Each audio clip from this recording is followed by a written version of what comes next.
It's the gift that keeps on giving for the Oklahoma City Thunder as things are looking up for this ball club. Yes, we have some injuries going on, but however, it's not what's going on with the Los Angeles Clippers as we own their 2025 NBA draft pick. We have the rights to either swap with them or the Houston Rockets. We'll take whichever pick is better between them or Houston. I believe Houston's is protected in some range, like 1 through 8, something around there, 1 through 10. But the Los Angeles Clippers one is unprotected. And with Kawhi Leonard out indefinitely, they have no clue when he's coming back.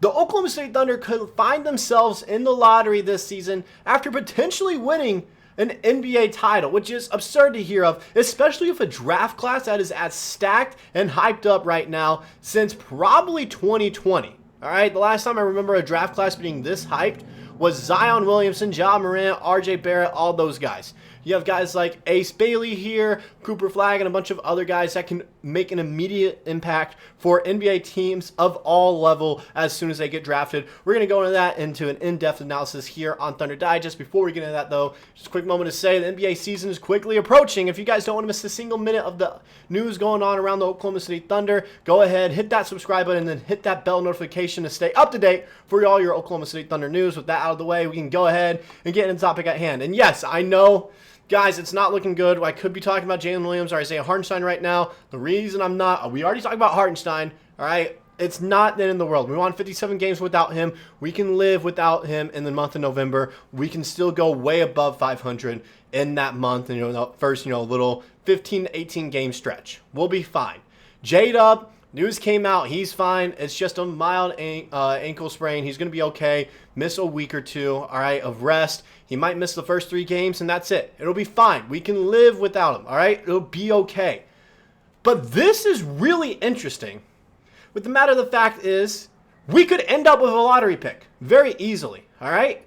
We could end up with a Jazz lottery pick, all right, if it doesn't fall into the top 10. And then we could also end up with an unprotected lottery pick with the Los Angeles Clippers. And right now, it's looking like it's definitely going to land in the lottery with Kawhi Leonard being out. Yes, they have James Harden. James Harden is a great player. We know this as Thunder fans from experience. But having Zubac as your second option on that team, your second best player at the moment, that's not a great team, especially in a stacked Western Conference like this. When you have teams like the Kings, all right, being very good at the moment, they could finish as a 5 or 6 seed, all right? The Thunder, the Pelicans are also better than the Clippers right now when the Clippers have Kawhi Leonard injured, all right? The Dallas Mavericks, I might even take the Houston Rockets over them. That's how bad this Clippers team can be without Kawhi Leonard. And so getting that pick, it'd definitely be interesting to see, especially when it's highlighted. Sorry, I can't really talk. It's been a long day. Especially when this draft class is highlighted by a guy named Cooper Flagg. Now, I do have an article we're going to get into here talking about it a little bit from Mark Nyland over at Thunder's Intentions. Oklahoma City holds the rights to swap first-round picks with Los Angeles in 2025 as a result of the 2019 blockbuster trade that sent Paul George to the Clippers.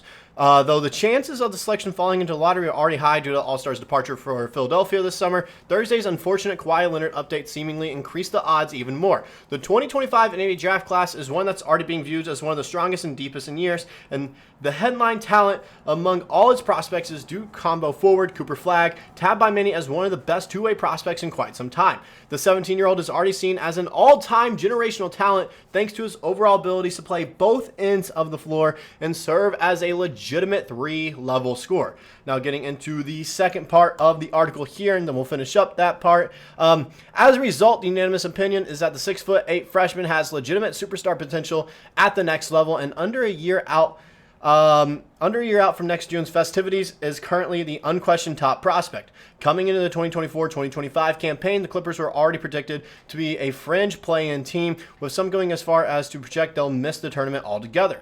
This alone could have given the Thunder a chance to potentially end up with the number 1 selection in 2025 and in turn snatch up Flagg for themselves. Let's not forget the Atlanta Hawks received the number 1 pick this past draft despite partaking in the play-in with nearly 40 wins. So it's a lottery, all right? It's purely based off of luck.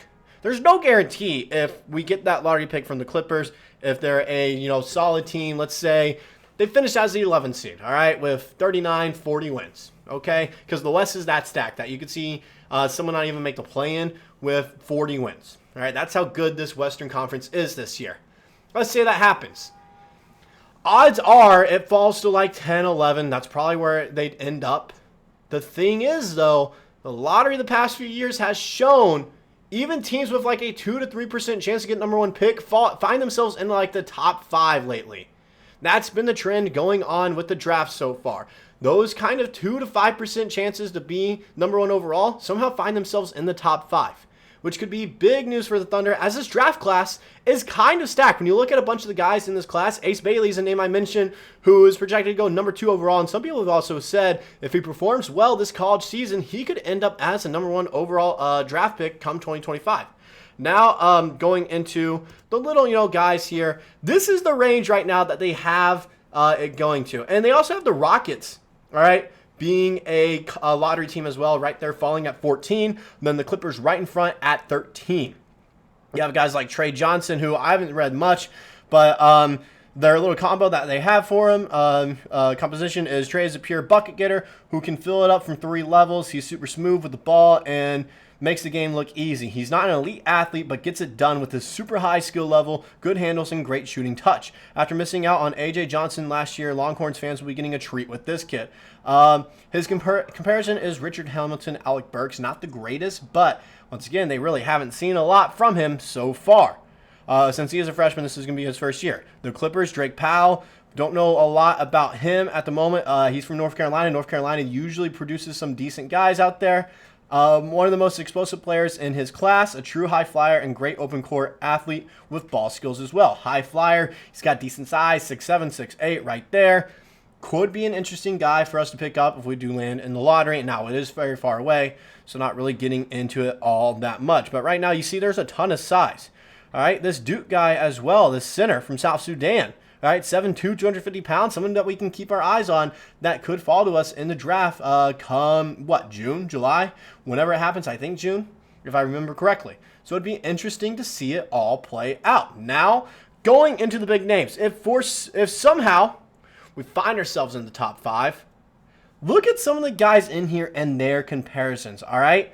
At number 5, this guy, VJ Edgecombe, I believe is how it's pronounced. I'm not completely sure. His comparison, Jalen Green, Dwayne Wade, and Oladipo. Those are pretty good comparisons right there. All right, the next guy, Nolan Traore, I believe, is how it's pronounced. Once again, I haven't done much research, so I don't know how these guys' names are pronounced or how they're really going to play. His comparison, Tony Parker and Kyrie Irving. Pretty good comparison right there. Next guy, Dylan Harper, Kobe White, James Harden.